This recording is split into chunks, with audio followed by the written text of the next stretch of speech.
السلام علیکم۔ امیدیں پوری کرنے والی اللہ کی ذات ہے، اسی سے ہی ہر بھلائی کی امید رکھیے، نماز اور صبر سے کام لے، وہ انشاءاللہ آپ کی امیدیں ضرور پوری فرمائے گا۔ درود پاک کثرت سے پڑھا کریں، اللہ اپنی رحمتیں نازل فرمائے گا۔ ہر معاملے میں مایوسی کفر ہے، اللہ سے یہ امید رکھیں، اللہ جو تو کرے گا بہتر کرے گا۔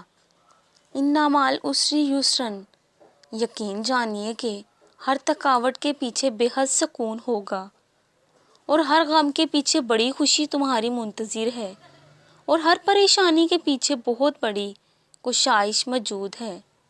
بے شک مشکل کے ساتھ آسانی ہے۔ بھاگنا چھوڑ دو، ٹھہر جاؤ، دعا کرو اور انتظار کرو۔ بند دروازوں پر غم نہ کرو، کھلے دروازوں پر خوش ہو جاؤ۔ جو تمہیں چھوڑ گئے ان کو مت ڈھونڈو، جو تمہارے ساتھ رہا اس کو تلاش کرو۔ تم اس کے راستوں پر چل دو اور تمہاری رضا تک کے راستے خود ہی بنتے چلے جائیں گے۔ لا حاصل چاہتے ہو تو حاصل پر راضی ہو جاؤ، پھر کیا ممکن اور کیا ناممکن، سب تمہارا رب تمہارا